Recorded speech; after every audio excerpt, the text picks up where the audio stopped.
વિક્રમ સંવત 2081 પોષ સુદ પડવો તારીખ 31/12/2024 મંગળવાર. ભગવાન શ્રી હરિએ 78ના વચનામૃતમાં પ્રારંભમાં મહારાજે બહુ જ અદ્ભુત સદવિચાર આપ્યા છે. જે મન કર્મ વચન કરીને ભગવાનના એવા ભાગવત એકાંતિક સંતનો સમાગમ કરે છે, તેમાં ધર્મનિષ્ઠા, આશ્રયનિષ્ઠા, ઉપાસનાનિષ્ઠા, ત્યાગનિષ્ઠા, વૈરાગનિષ્ઠા, આત્મનિષ્ઠા આદિ ગુણો બહુ જ દૃઢ અને પક્વપણે પામે છે. જે ગુણો પરમાત્માની ભક્તિ કરવામાં ખૂબ જ અતિશય મહત્વના છે. એ અંતર્ગત સમય ધર્મ, અવસ્થા ધર્મ, કાળ ધર્મ, યુગ ધર્મ અને વ્યવહાર ધર્મ, વ્યવસ્થા ધર્મ, એની થોડીક વાત મેં દોહરાવી હતી. તો ભગવાનના ભક્તને હંમેશા એકાંતિક ધર્મનો ઠરાવ હોવો જોઈએ. બાકીના યુગ ધર્મ, સમય ધર્મ, વ્યવસ્થા ધર્મ, અર્થ ધર્મ એમાં કોઈ પ્રકારનો ઠરાવ ન હોવો જોઈએ. થાય તો ઠીક છે, ન થાય તો પણ ઠીક છે. કારણ કે એણે કરીને કલ્યાણ નથી જવું, પરંતુ એકાંતિક ધર્મે કરીને આત્માનું આત્યંતિક કલ્યાણ થાય છે. ઘણીવાર આ બધા જે મેં બતાવ્યા ધર્મો, એની અતિશય જો આપણે ગ્રંથિ બંધાઈ ગઈ હોય, ઠરાવ બંધાઈ ગયા હોય, તો પછી ભગવાનને મોટા પુરુષે કૃપા કરી હોય, રાજીપો એમને વરસાવ્યો હોય અને કંઈક આપણને આજ્ઞા કરે, તો એ ઠરાવના કારણે આપણે સ્વીકારી નથી શકતા ને, એટલે બધું ખોટું થઈ જાય. એટલે મહારાજે લખ્યું છે કે પોતાને પૂર્ણ કામ પણ માનવું, પણ પૂર્ણ કામ પણ પછી મનાતું નથી. કારણ કે ઓલા ઠરાવ છે ને. અર્થ ધર્મ, તો અર્થ ધર્મ એવો છે કે કોઈ સેવા થાય ન થાય એની કે બહુ મહત્વની વાત નથી. એમ સમય ધર્મ તો જે તે વખતે જે તે જેવો સમય હોય એ પ્રમાણે આપણાથી વર્તી શકાતું હોય, યા તો ન વર્તાતી શકાતું હોય. કારણ કે ત્યાં પાછો દેહ ધર્મ લાગુ પડશે.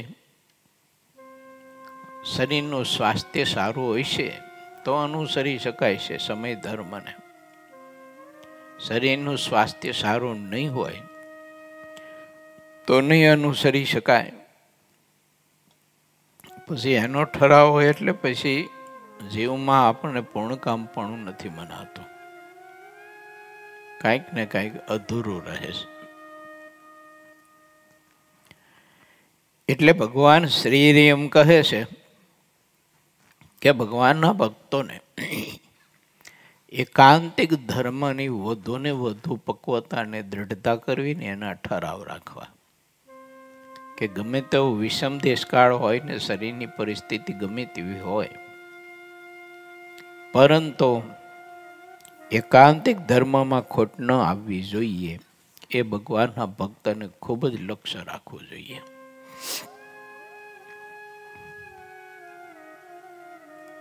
શિવાનંદ સ્વામી મહારાજને પ્રશ્ન કર્યો કે જેને ભગવાનનો અચળ નિશ્ચય હોય તે ઓળખાય કેવી રીતે?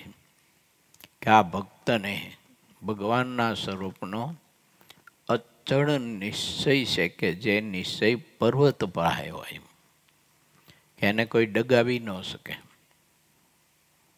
અને જેને ભગવાનના સ્વરૂપનો નિશ્ચય હોય એને પરમાત્માનું નાનું મોટું પ્રત્યેક વચન એ તુરત મનાય એને, એમાં પછી એને કોઈ સંદેહ ન રહે.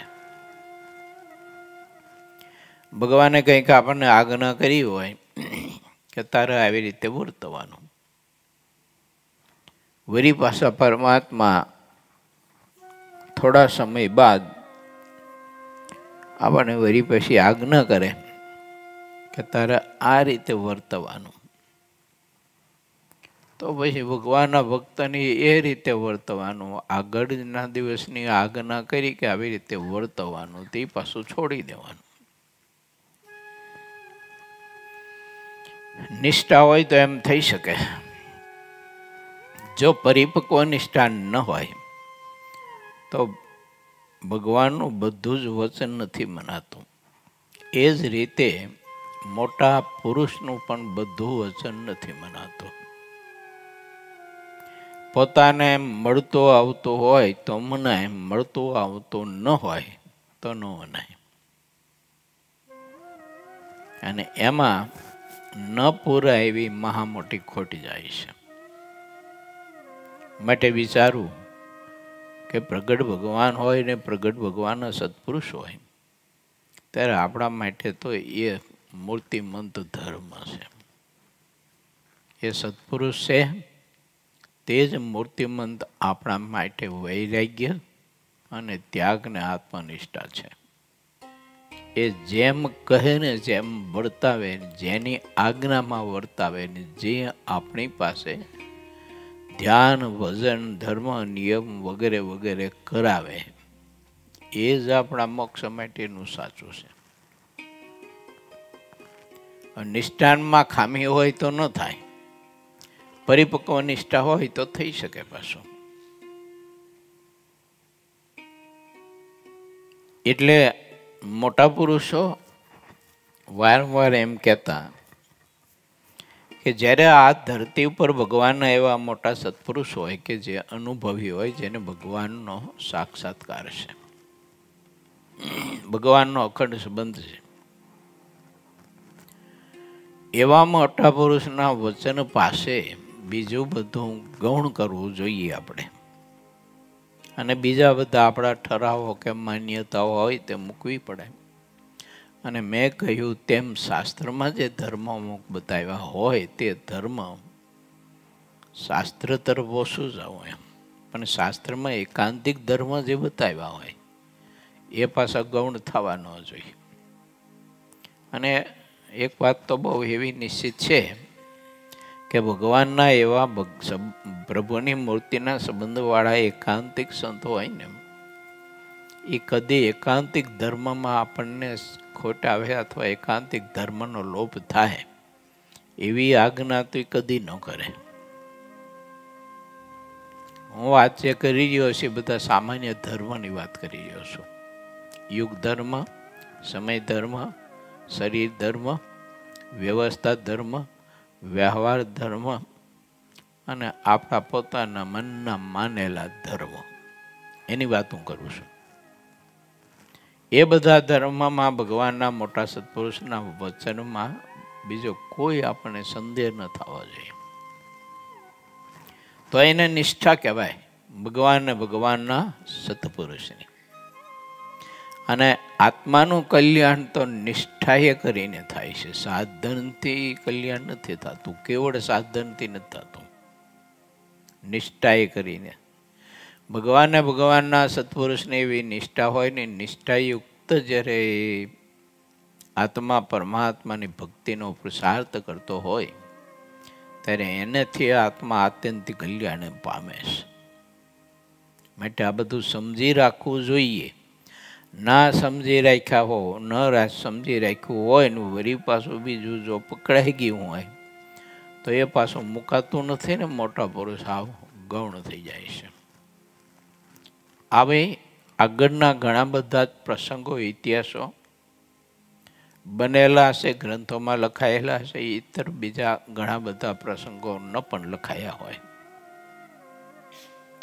કોઈ કોઈને ભગવાનના સત્પુરુષને એવી પક્વ નિષ્ઠા હતી તો એને એ ભગવાનના સત્પુરુષના વચને એને બધા સાધારણ ગૌણ ધર્મો જે હતા તેને આઘા પાછા કરવા પડ્યા, મૂકવા પડ્યા, છોડવા પડ્યા, પકડવા પડ્યા, કરવું પડ્યું. તો એમાં કોઈ દિવસ એને કોઈ સંકલ્પ સુધા નથી થયો. અને ઘણા બધા એવા હતા તો એનો સ્વીકાર પણ નથી કરી શક્યા, એટલે પોતાનું મન ધાર્યું નથી મૂકી શક્યા. એટલે મોક્ષાના માર્ગમાં એને પછી બધા ઘણા અવરોધો બધા વિઘ્ન કરતા હોય છે. એટલે મહારાજને મોટા પુરુષ એવું કહેતા, ગ્રંથોમાં લખ્યું છે, ગોપાળાન સ્વામીએ વાતોમાં લખ્યું છે કે ભગવાન કે મોટા પુરુષ કોઈ નાનામાં નાનો સાધુ કે હરિભક્તો હોય અને એની આજ્ઞામાં વર્તવાનું કહે તો રૂઢી રીતે વર્તે, પણ કશું બીજું આઘું પાછું ન કરે.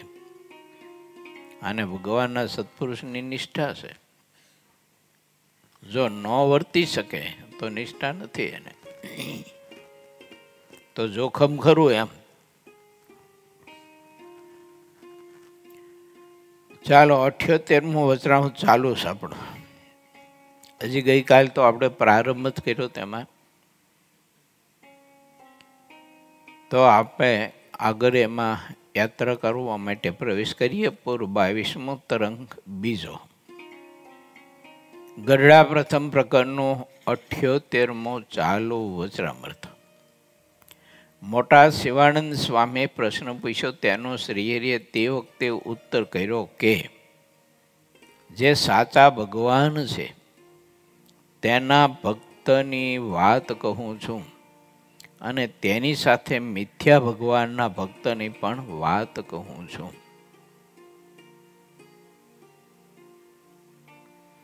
જે અસુરોમાં પણ અત્યંત અસુર હોય તે મિથ્યા ભગવાન થાય છે.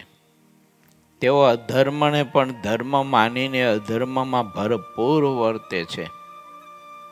જે ભોળા લોકો હોય તેમને તો એક પેટ ભરવાનું જ જ્ઞાન હોય છે. તેથી તેઓ મોક્ષની સુગમ વાત સાંભળીને મોટા કહેતા ખોટા ભગવાનમાં લોભાય છે. ભગવાનમાં હાચા ને ખોટા સિદ્ધાનંદ સ્વામી બતાવે છે. મિથ્યા ભગવાન થઈને બેઠા હોય, કહેતા ભગવાનની દેશી કાઢતા હોય. આવા લોકોથી મોક્ષ જે ચાહતો હોય, ઈચ્છતો હોય તે આત્મા એ બહુ જ સાવધાન રહેવું જોઈએ અને વિચારવું જોઈએ કે પરમાત્માની દેશી કાઢનારો કોઈ હોય તો એને ભગવાન માનીને કોઈ દિવસ એની ભક્તિ ન કરાય. મહારાજે તો મધ્યના 19માં મેં એમ કહ્યું છે કે કોઈ સાધુ હોય અને એ સિદ્ધ ગતિને પામ્યા હોય તો પણ મહારાજ કે એનું ધ્યાન કે ભજન ન થાય. બહુ સ્પષ્ટ ના પાડી છે. એટલે કોઈ જગ્યાએ આપણને કદાચ એવું દેખાતું હોય તો ભગવાનના ભક્તે થોડુંક વિચારો, કેમ કે ભગવાન તો એક જ છે, અનંત નથી. મુક્ત તો અનંત છે, પરંતુ પરમાત્મા તો એક છે.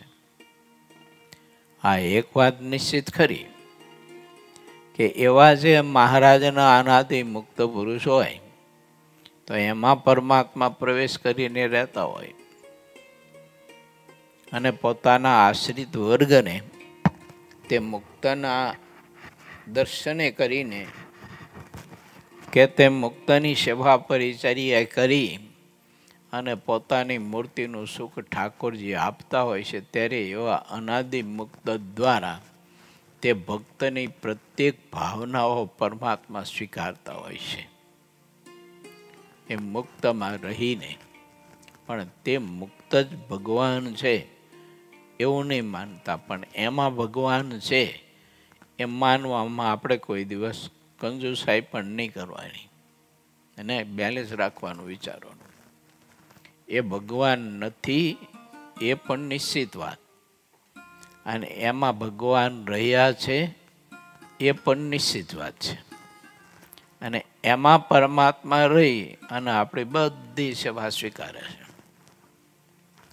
આપણને કથા વાર્તા કરીને પોષણ કરે, આપણા થાળ જમે, આપણા વસ્ત્રો ઓઢે, આપણે જે કંઈ ગાડલા ગોદડા ઓશિકા ઢોલિયા ખાટલા વાહન બીજું ત્રીજું આપીએ તો એ બધું જ ઠાકોરજી સ્વીકારે તે મુક્તમાં રહીને. માટે ભગવાનના ભક્તને સાચી સમજણ કેળવી રાખવી, નહીતર ઘણી વખત સમજણનો અભાવ જો હોય ને તો એ તકલીફ થાય ખરી. કેમ, શું થાય તો કે જુઓ, જેનામાં ભગવાન રહ્યા છે અને પરમાત્મા એ મુક્તમાં રહી અને પ્રત્યેક બધી સેવાનો સ્વીકાર કરે છે, હા એ વાત એ નિષ્ઠામાં પછી આપણને ગડબડ થાય ખરી, મનાય નહીં વાત. સમજણમાં કાચપ હોય તો માનવી તો જરૂરી છે. કેમ કે ઠાકોરજી જે અમારે બધું કરે છે એમ પ્રથમના 27માં વચનામૃતમાં બહુ સ્પષ્ટ બતાવ્યું છે. એવા જે સત્પુરુષો હોય એના પગમાં ચાલનારા ભગવાન, હાથમાં રહીને ક્રિયા કરનારા ભગવાન, નેત્રમાં રહીને જોનારા ભગવાન, એની જીભ મારીને બોલનારા પરમાત્મા, પ્રત્યેક ઇન્દ્રિયો અંધકરણમાં રહી અને પરમાત્મા આપણા જેવા જે કંઈ મુમુક્ષુ આત્માઓ હોય તો એની બધી સેવા સ્વીકારી અને એને પોષણ કરતા હોય છે. તો એ વાત આપણે સ્વીકારવી જોઈએ. પ્રગટમાં એ ભાવ દ્રઢ કરવો જોઈએ, છૂટકો નથી. આ એમાં ડાપણ ન હાલે, ગમે તેવું વાપરે તો ન હાલે.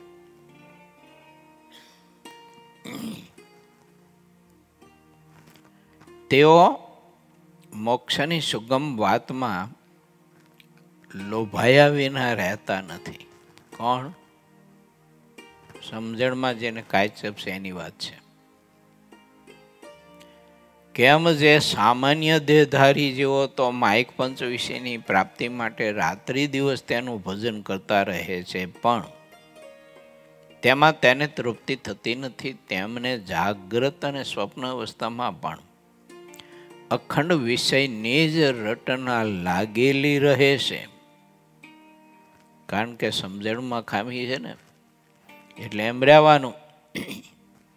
વિષયો આપણને સૌ કોઈને સુખરૂપ મનાવવાના, એમાં સુખ રહેલું છે, એમાં કલ્યાણ રહેલું છે. કલ્યાણ એટલે સુખ.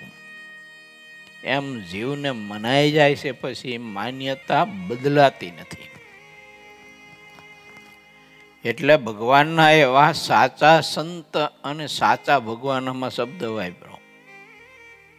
મિથ્યા ભગવાન થઈ બેઠા હોય, એનું વચન ન મનાય ને એનો સમાગમ ન કરાય ને એની સેવા પરિચર્યા ન કરાય, એનું ધ્યાન ભજાય ન કરાય ને એમાં આત્માએ જોડાવાય પણ નહીં. કેમ કે તો મિથ્યા છે, ડુપ્લિકેટ છે.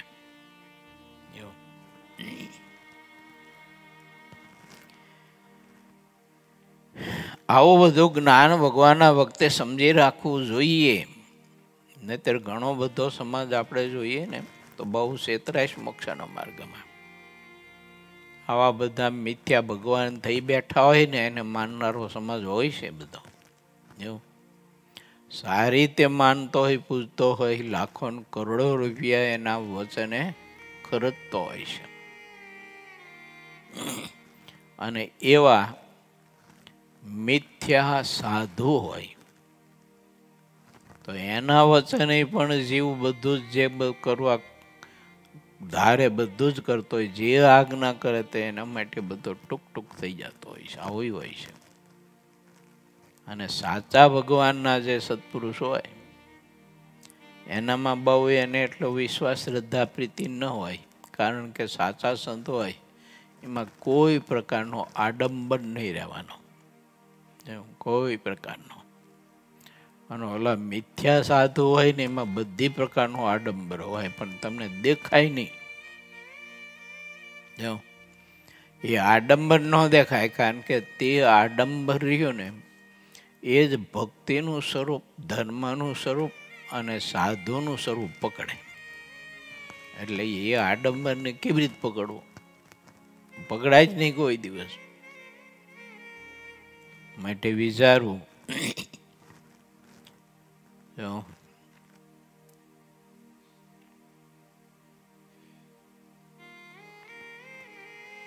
પછી તેઓ તે મિથ્યા ભગવાનના અપાર ગુણોને કહેતા રહે છે, પણ તેનો લગાર પણ દોષ લેતા નથી.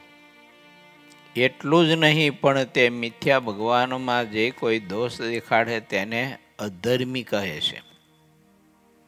સત્સંગ વિનાના આવા બુદ્ધિશાળી નરનારીઓ પણ તેવા મિથ્યા ભગવાનમાં પરમ મોક્ષ માને છે અને તેમાં બુડી જાય છે. તે ફરીવાર ક્યારેય નીકળતા નથી. એ જ એના ઉપર અસત્ય સ્વરૂપ ભગવાનનો કોપ છે, તેમ સાચા સત્સંગી જાણે છે. સત્સંગ સિવાયના જે લોકો છે તે બધા તો મોક્ષ માર્ગમાં અંધ રહ્યા છે. એને પછી આમ બીક ને ભય ફડફડાટ હોય. અસત્ય ભગવાન હોય ને એ શ્રાપનો ભય, કુરાજીપાનો ભય, આવા બધા એની પાસે ભય ઊભા રાખી અને ઓલાને ફડફડાટ કરાવતા હોય, બીવડાવતા હોય. તને શ્રાપ દઈ દઈશ, તને નરકમાં ઘાલી દઈશ, તારો મોક્ષ બગડશે, તારો આખો પરિવાર ધને પાત થઈ જાય છે, હમણાં શ્રાપ દઈને દટ્ટનસો પટ્ટનસો કરી નાખીશ. ઓલા બિચારા ફળફડાટ બીતા હોય, કારણ કે એની સમજ નથી ને એટલે. માટે ભગવાનના ભક્તોએ મોક્ષના માર્ગમાં ખૂબ વિચારવું.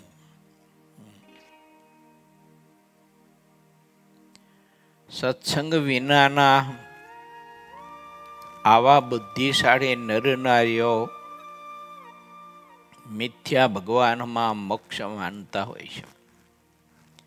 તે મિથ્યા ભગવાન તથા તેના જે આશ્રિતો તેને માટે જમપુરીમાં અતિ ભયંકર દુઃખ તૈયાર રાખ્યું છે, જે દુઃખનું મુખથી વર્ણન કરી શકાતું નથી.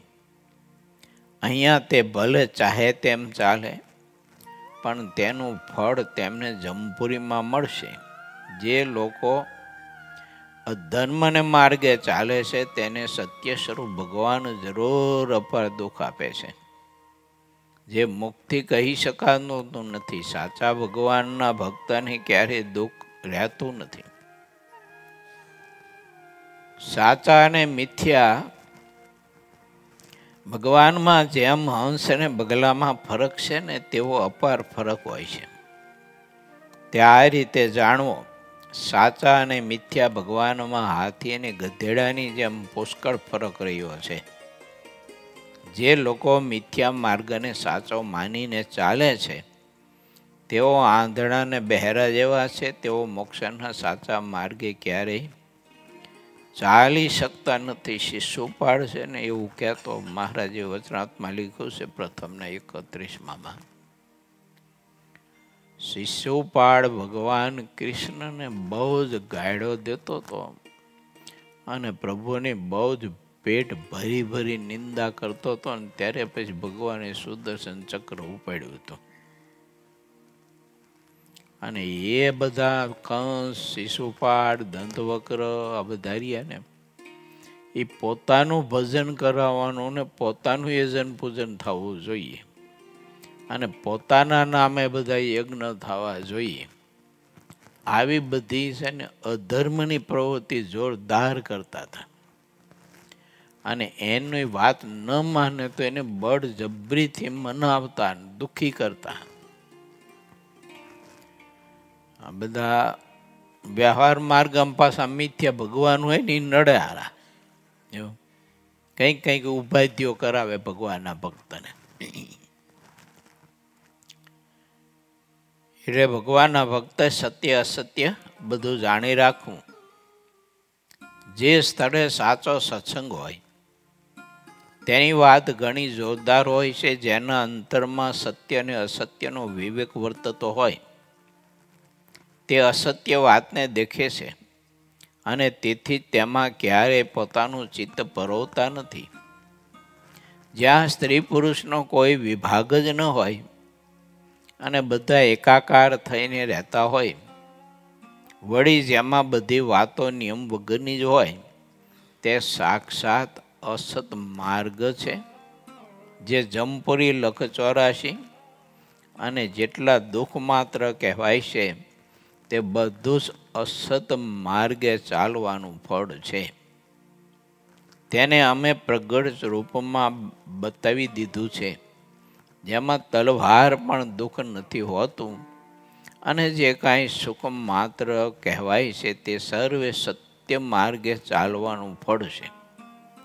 સત્ય સ્વરૂપ ભગવાન, સાચા સંત અને સાચો સત્સંગ એ ત્રણ આસુરી લોકોને મળે તો પણ તેઓ પોતાના આસુરી સ્વભાવને છોડતા નથી.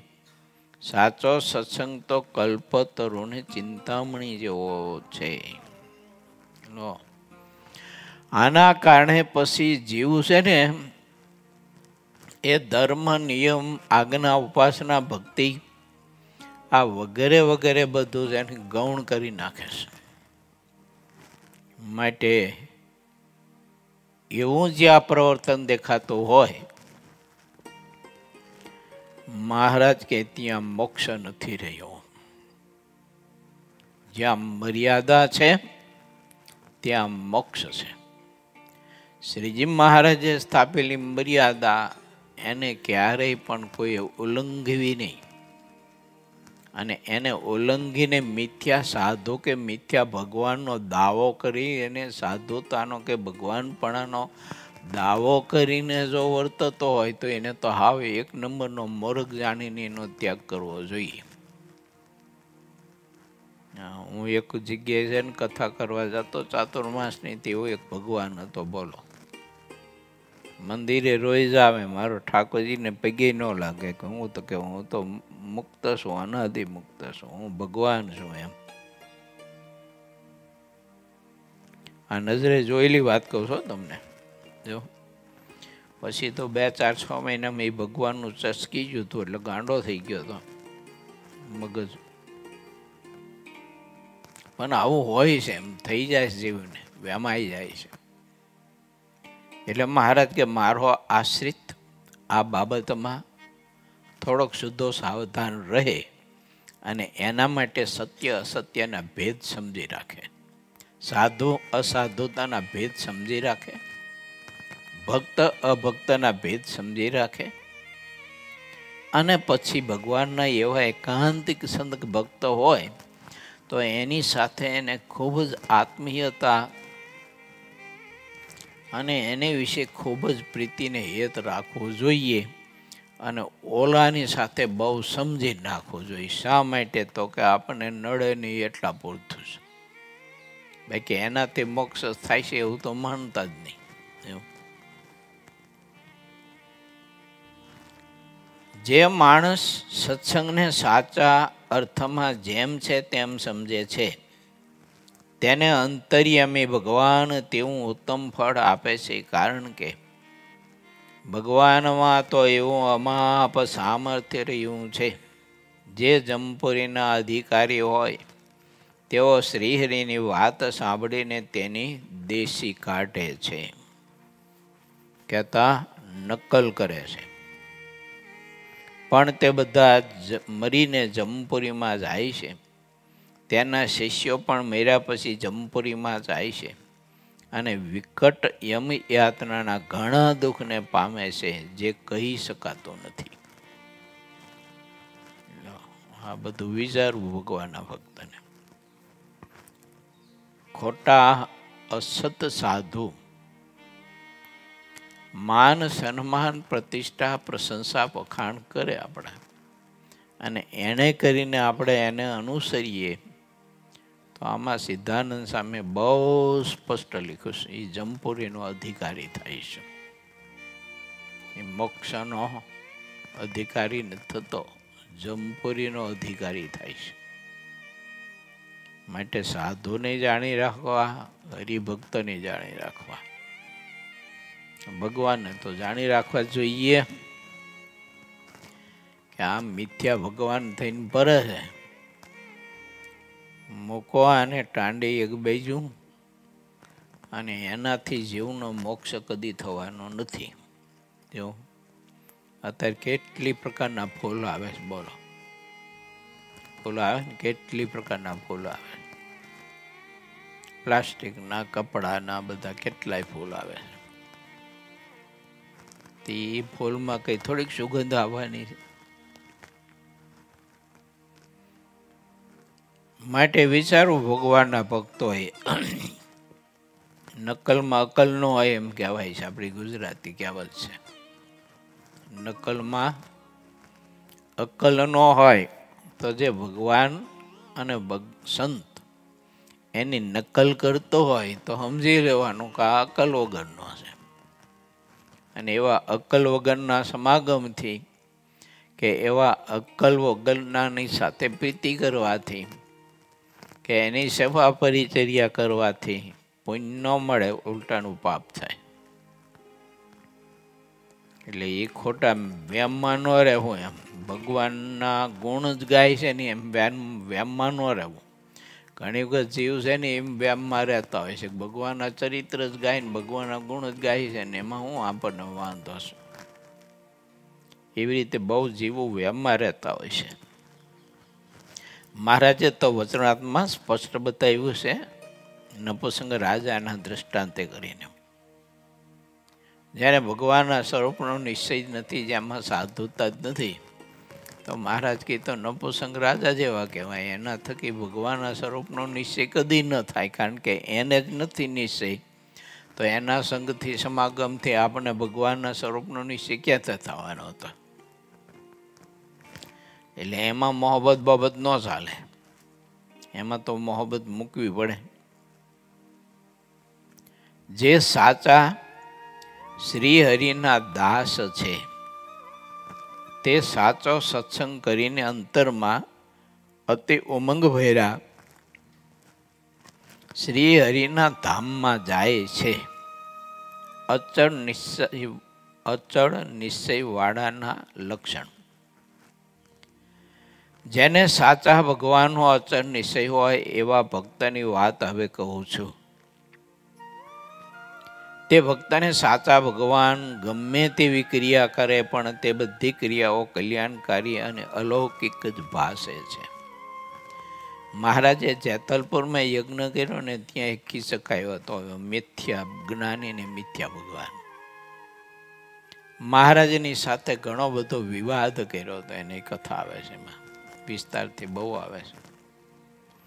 તેરી સભામાં જ્યારે આવ્યો ને, તેરીના ચેલાઓ ઘણા સાથે હતા. મહારાજ મહોલ ઉપર શણગાર ઢોલિયા ઉપર સિંહાસન ઉપર બેઠા હતા. અને ઓલો કીચક આવ્યો, એના શિષ્યો બીશો બધું ટોળું લઈને. તેના શિષ્યો બધા હાથ ઊંચા કરીને સભાને બધાને કહેવા માંડ્યા, હે તમે બધા અજ્ઞાનીઓ છો કે? તમે બધા અજ્ઞાનીઓ છો કે? અમારા ગુરુ કીચક એ જ ભગવાન છે કે, ને તમે એનું સન્માન નથી કરતા, અને તમે આ મિથ્યા ભગવાનને લઈને બેઠા છો. આવું એને ચેલાઓ બધું છે બકવાદ કરતા થાય, એવો સંવાદ આવે છે.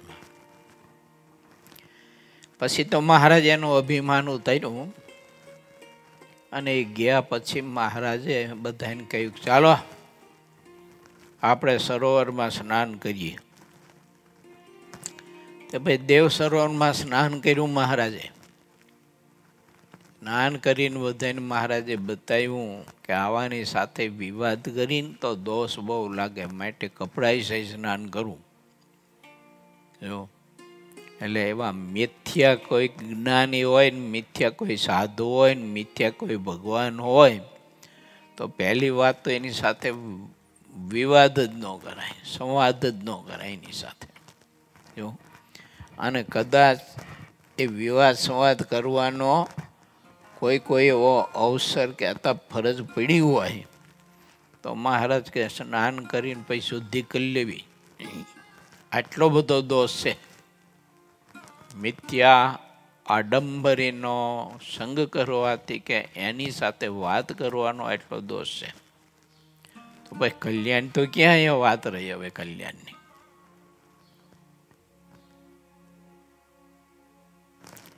જે સાચા ભગવાન છે તે જીતે અથવા હારે અથવા કોઈ સ્થળેથી ભાગે અથવા ક્યારેક કોઈ સ્થળે પ્રસન્ન રહે અથવા ક્યારેક શોક કરે ઇત્યાદિ અનંત પ્રકારની ક્રિયાઓ દેખાડે. પણ તે સાચા ભગવાનની તેવી અપરંપાર ક્રિયાઓને જોઈને અચળ નિશ્ચયવાળા ભક્ત હોય તે એમ કહે જે ભગવાનની બધી ક્રિયાઓ કલ્યાણ માટે જ છે. આ વાત તે એમ જ છે. તે ભક્ત જ્યારે બોલે ત્યારે વારંવાર એવું ને એવું જ બોલે ત્યારે તેને ભગવાનના પરિપક્વ નિશ્ચયવાળો ભક્ત જાણવો એને. પછી નિર્માનાનંદ સ્વામીએ પ્રશ્ન પૂછ્યો કે હે ભગવાન, હે મહારાજ, ભગવાનને ભગવાનના સંતની વિશે ક્યારેય દોષ બુદ્ધિ ન આવે તેનો જેવો ઉપાય હોય ને તે હે પ્યારા હરી કૃપા કરીને આપ અમને કહો. પછી શ્રીજી મહારાજ અમૃતના સમાન વચન બોલ્યા છે. જેવો પ્રથમ કહ્યો તેવો જેને ભગવાનનો અચળ નિશ્ચય હોય ત્યારે તેને કોઈ રીતે ભગવાનમાં લગાર પણ દોષ બુદ્ધિ આવે નહીં. આ વાત અમે નક્કી કરીને કહીએ છીએ. વળી એવા મોટા જે ભગવાન તેના દાસનો મહિમા જ્યારે ઉત્સાહથી વિચારે ત્યારે ભગવાનના ભક્તનો પણ અવગુણ કોઈ દિવસ કોઈ રીતે આવે જ નહીં. તે વાત બહુ નિશ્ચિત છે. જો ગ્રંથમાં બધી છે ને કથાઓ બહુ વિસ્તારથી બહુ લખાઈ છે. મથુરા ઉપર અને ભગવાન કૃષ્ણની સાથે જરાસંધ યુદ્ધ કરવા આવ્યો એમ 17 વખત યુદ્ધ કરવા આવ્યો. 17 વખત ભગવાન એનો પાછો હટાયો. તો એ 18મી વખત પાછો યુદ્ધ કરવા માટે આવ્યો. અને 18મી વખતે યુદ્ધ કરવા આવ્યો ને ત્યારે ભગવાનને બળરામ ભાગ્યા મુઠ્ઠી વારી. પાછળ જરાસંધ ને એનું સૈન્ય ને આગળ કૃષ્ણ ને બળરામ દોડ્યા જાય. તે દોડતા દોડતા દોડતા દોડતા એક પર્વત આવ્યો, મખન્યો પર્વત. મખન્યો પર્વત એટલા માટે કે ઊંચો એટલો હતો અને પાણી ચારે બાજુ 12 મહિના જમ્યા કરે એટલે એની લીલ ને બધું વળી ગયું હોય ને એટલે ચિકાશ થઈ ગઈ એટલે કોઈ પર્વત ઉપર ચડી ન શકે કોઈ. તે ભગવાનને બલરામ છે ને એ પર્વત ઉપર ચડી ગયા. પછી અહીંયા તો ઓલો ચડી શકે એમ હતો નહીં. પછી એને શું કર્યું, સૈનિક તો બહુ હતું મોટું એની પાસે, એટલે જંગલમાં બધા હોકા લાકડા જડ્યા ને બેડા ને બધું છે ને ફરતા પર્વત ફરતા એટલા બધા આમ ગોઠવી દીધા, એટલા બધા ગોઠવી દીધા ને પછી આગ લગાડી અને વિચાર્યું કે હવે આમાં કૃષ્ણ બળરામ બે બળી મરી ગયા હોય કે આમાં કેવી રીતે જીવતા રહે. આવી કથા આવે છે ભાગવતમાં. અને મહારાજના વખતની પણ કથાઓ ઘણી છે. ખોખરા મેં અમદાવાદ વગેરે વગેરેમાં કે ભગવાને જ્યારે મનુષ્ય ચરિત્ર મહારાજે કર્યું ત્યારે મહારાજને સંતોને મારવા માટે થઈ અને કોઈ અસુરોનું મોટું જબરજસ્ત 300-400નું ટોળું હથિયારો લઈ અને આવતું તો મારો ને કાપો કરતું તે મહારાજે મુક્તાનંદ સ્વામીને કે તમે એક પાટ ઉપર બેસી રહ્યો અને બીજાને કે ભાગ હોય જીવ બચાવો હોય તો, નહીં તો રોલા વીણી વીણીને મારી નાખશે. તો મહારાજે મુઠ્ઠીઓ વળીને ભાગ્યા. હવે આવું બધું ભગવાનનું ચરિત્ર હોય ત્યારે ભગવાનમાં પછી આપણને નિશ્ચયમાં કાંઈ ફેર ન પડે તો સમજવાનું સાચો નિશ્ચય છે. અને એમાં કંઈક સંકલ્પ થાય કે લો મુક્તાનંદ સ્વામી પાટ ઉપર બેહારીને પોતે જીવ બચાવવા માટે ભાગે છે, આમાં હું ભગવાન પણ કહેવાય. ભગવાનને મરવાની બીક હોય કે આ તો મરવાની બીકે ભાગે છે ને. તો આવી તો ઘણી બધી કથાઓ છે, એક બે નહીં હોય. માંડવ ધારમાં શું કર્યું મહારાજ હવે? વાત તો એવી હતી, ઓલા પ્રેમજી શેઠની રસોઈ લેવી હતી મહારાજને. એટલે વાત તો બધી વિસ્તારથી છે, પણ સુરા ખાતર મહારાજને એવું કહ્યું કે મહારાજ, તમે અમને જો દૂધપાક અને પૂરીની રસોઈ જમાડો તો તમે ભગવાન હાચા એમ. મહારાજ કે જમાડીએ. પછી ઠાકોરજી બધા પ્રવેશ કર્યો, બધા માંડવધારના માલધારીના બહેનોમાં, અને દૂધના ડેકડા ભરી ભરી અને ગઢપુર મોકલવા માટેનું કર્યું નક્કી. પણ એના ધણીએ બધી બાયોને એવું કહી રાખ્યું કે એક પાસે કે 9% દૂધ સ્વામિનારાયણને નહીં આપવાનું, કે આવું એને ધણીએ બધા ના પાડેલી. એના ધણી બધા ગયા. પછી મહારાજે એમાં પ્રવેશ કર્યો તો બાયું તો ડેગડા ભરી ભરી અને દૂધ બધું ગરડા પહોંચાડવા માટે ગયા. આવી વાત છે, કથા છે. મહારાજે એ બાયોના ધણીના રૂપ લઈ અને મહારાજે બધી બાયોને કહ્યું, જાઓ કઈ લઈ ગરડા દૂધ પહોંચાડી આવો કે. અને પછી વાતની ખબર પડી હતી. એના ધણીએ કહ્યું કે લ્યું, તમને ના પાડી તો તમે સ્વામિનારાયણને દૂધ આટલું બધું દિયાવ્યા ને પહોંચાડ્યું, હું હવે ખોટું બોલો કે તમે જ અમને કહેવા આવ્યા હતા કે જાઓ કે સ્વામિનારાયણને દૂધ પહોંચાડો કે. હવે એક રસોઈ માટે થઈને ભગવાન જો આવી રીતે ચરિત્ર આવું કરતા હોય અને આવા મનુષ્ય ભાવમાં પરમાત્મા રસ બસ રહેતા હોય મનુષ્ય ભાવમાં, પછી ભગવાનના સ્વરૂપનો ત્યાં નિશ્ચય રાખવો હોય તો હારો કઠણ પડે. જો કઈ ગાઢ સંકલ્પો થાય ને જીવને તો. એટલે આવી બધી વાત ઘણી છે ને. મિથ્યા જ્ઞાનીઓને, મિથ્યા સાધુઓને, મિથ્યા ભગવાન, એના ભગવાન સ્વામિનારાયણ નીલકંઠવર્ણી રૂપે જ્યારે વિચરણ કરતા હતા ને ત્યારે કંઈક ભોળા દિલોને સત્ય બતાવ્યું છે. શિરપુર ગયા, સિદ્ધવલ્લભ રાજા એની રાણી બહુ જ સાધુમાં એટલે ભીખમાં ભગવાન હોય ને એવું માનતા હતા. અને ઓલા બધા જ મિથ્યા જ્ઞાની થઈ બેઠા હતા અને મિથ્યા સાધુ હતા બધા. એકને કોઈને ભગવાનની ભક્તિ નહોતી, આશ્રય નહોતો, એનામાં સાધુતા નહોતી. અને રાજા રાણી જ્યારે બગીચામાં આવે ત્યારે અમારા હરખા થઈને ધ્યાનમાં બેસી જાય ને રાજા રાણી પછી ઉયા જાય.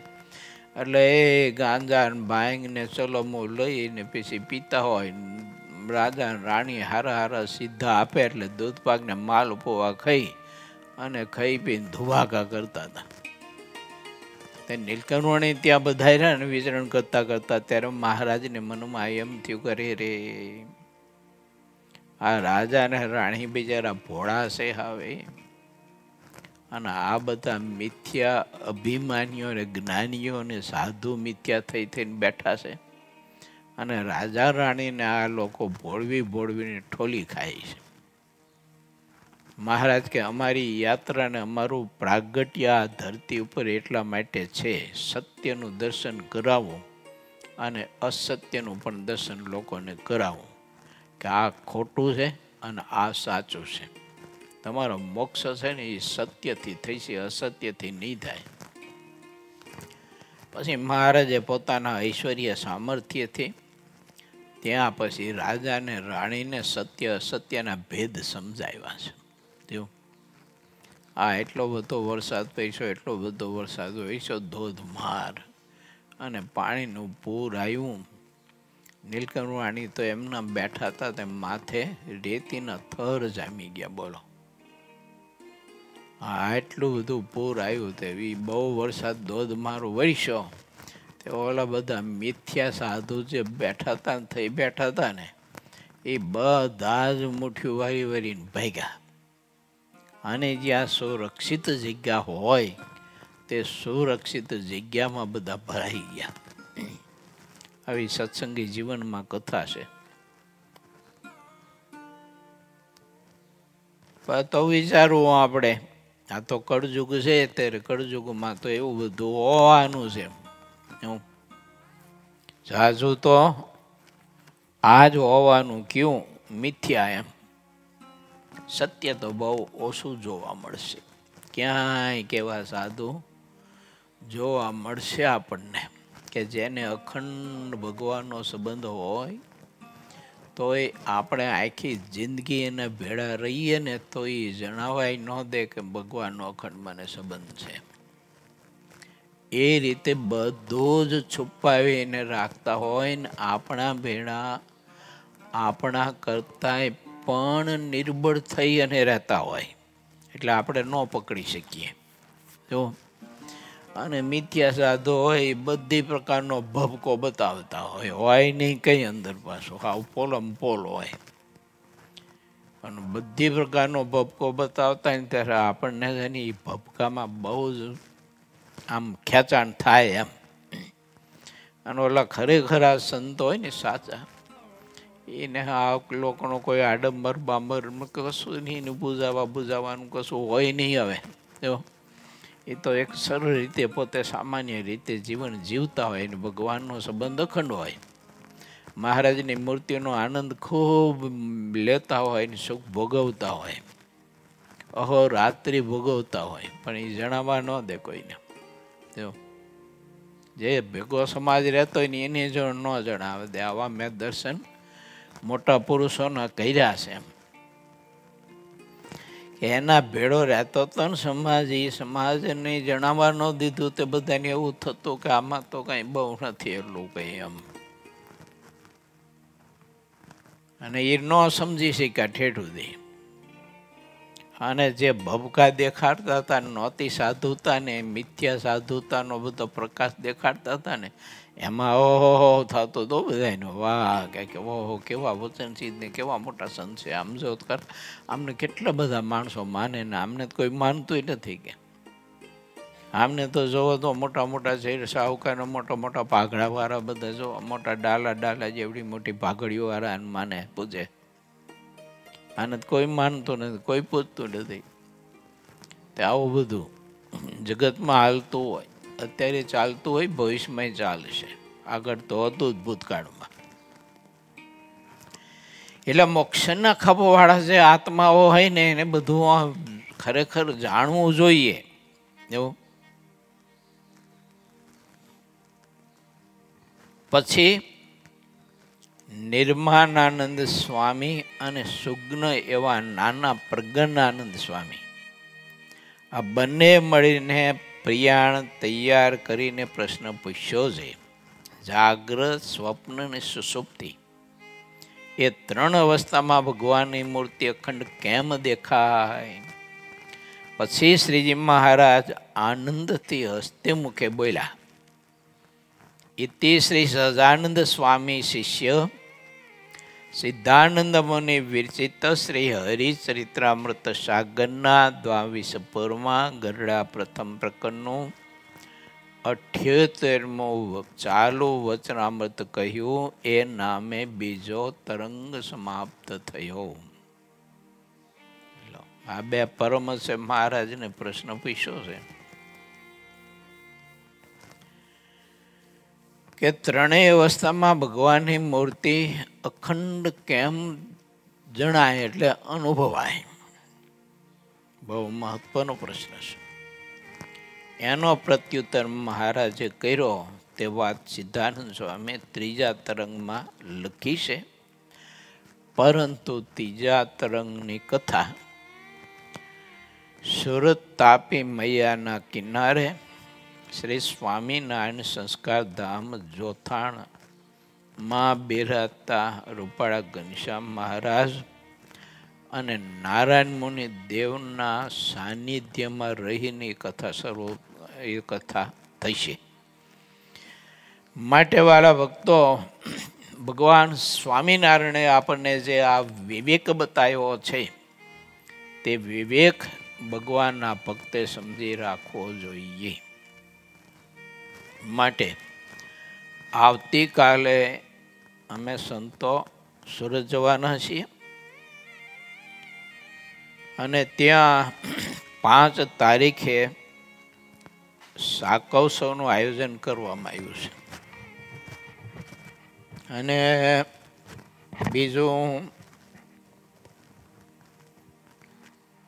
પરમ ભગવદીય શ્રી ઈશ્વરભાઈ અને પરમ ભગવદીય શ્રી રાકેશભાઈ દુધા આદિક એક ટ્રસ્ટ છે વિધવા બાઈઓને સહાય કરવા માટેનું. એટલે એના ઉપલક્ષ્યમાં ત્યાં કથા છે. એટલે કથામાં પણ જવાનું છે હાજરી આપવા માટે. અને જોથાણમાં 5 તારીખે શાકોત્સવ સભા વગેરે વગેરે છે. એટલે તમને બધાને હું ને વારણી સાહેબ અમે 2 ટ્રસ્ટી છીએ ત્યાંના. એટલે અમે 2 ટ્રસ્ટી તમને બધાને જાહેર આમંત્રણ આપી છીએ પાઘડી બંધ. અને એ શાકોત્સવમાં બધા સંતો હરિભક્તો પાર્ષદો બધા પધારજો. પોતપોતાના ભાડે, અમે ભાડું કોઈ નથી દેવાના.